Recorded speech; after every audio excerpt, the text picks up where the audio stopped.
Welcome to Hotline TV, everybody. I'm John Mercurio, and I always will be. And I'm Sean Miller. All right, Republicans are feeling the chill, especially in Alaska, where Democrat Mark Begich has made a dramatic comeback against Republican Senator Ted Stevens.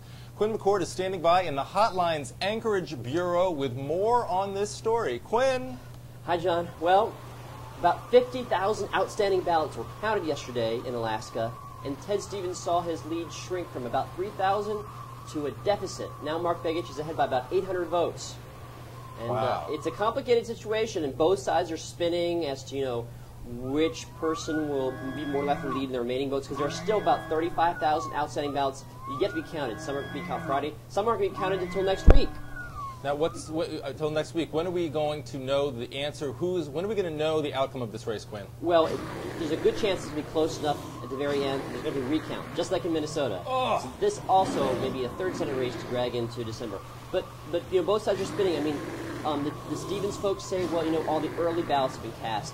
Have already been counted. So it's just genuine absentees have yet to be counted, and that would help them. Mm-hmm. Whereas the Begich folks are saying, well, geographically the outstanding ballots are in places where Begich won. So both sides are spinning why they could win in the end when all the remaining ballots are tabulated. Okay, but even if Stevens wins, he comes back to the Senate, and Republicans, Mitch McConnell, Saxby Chambliss, already saying, sure, we want him to win, and then we want to kick him out. I mean, why does any of this even matter? Why are we even worried about this? Why does it matter?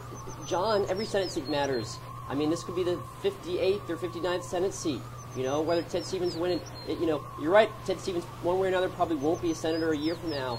But whether it's Mark Begich or Republican will make a huge difference. John, how can you even ask that question? Hey, all right, Quinn, you seem like you're getting a little cranky well, there. How's the weather up there? I'm trying to keep warm by getting frustrated and angry.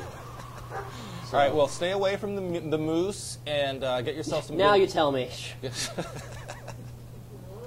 Have yourself some good moose stew. Say hello to Sarah Palin, and have a safe flight back to D.C. We'll see you soon. Thanks. Bye-bye.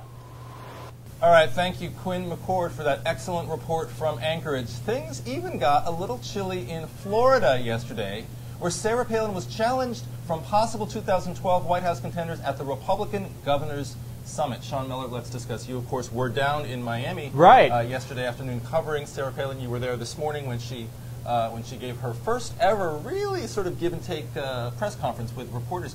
Got some interesting questions. That's right. Yeah, she held her first press conference in Miami after a session speaking to the assembled Republican governors. Mm-hmm. Her first question was, why didn't she hold a press conference during the campaign? And she said something interesting. She said, well, the campaign's over. The campaign is over. That's right. The question specifically was, what's changed that allows you to now hold these press conferences? And she said, well, the campaign's over. So clearly, I think the message being, I'm no longer, subject to the whims and dictates of the McCain operatives. Interesting. Well, the other thing that I think she tried to emphasize too is that she's part of, of a group of Republican governors. That's something that she tried to stress after, the big story from the interviews that she did the night before with CNN's Wolf Blitzer and Larry King, sure. which came out as sort of her angling for the 2012 White House GOP nomination, and also talking about potentially running for the Senate in Alaska. So I think this was really an attempt to sort of show that she was a team player. Mm-hmm. It was a very brief press conference. It was under 10 minutes. And it was ended by Texas Governor Rick Perry, who looked almost like the enforcer standing there. Right. He looked like he was there to sort of throw some muscle into the situation. John, you're right. Thank you. You're always right. Thanks. Well, the subtext to what's happening down in Florida, though, is the battle for the RNC chair. So true. The sub-story, I think, what's going on down there, obviously focusing on who's going to lead the party. Mike Duncan, the current chairman, hasn't said whether he's going to run. A lot of people expect he won't. He'll be pushed aside. Big names like Newt Gingrich, Michael Steele, a lot of state party chairmen. Chip Saltzman, who ran Mike Huckabee's campaign, is out there. The future of the party does depend on this. Remember when Howard Dean took over for the Democrats after 2004? Right. He really developed a roadmap, I think, for the party. I think Republicans right now are looking for somebody, not like Howard Dean, but somebody to sort of help lead them out of the wilderness. There we go. All right. That's all for Hotline TV today. I'm Sean Miller. And I'm John Mercurio. Thanks so much for watching. We'll see you next time.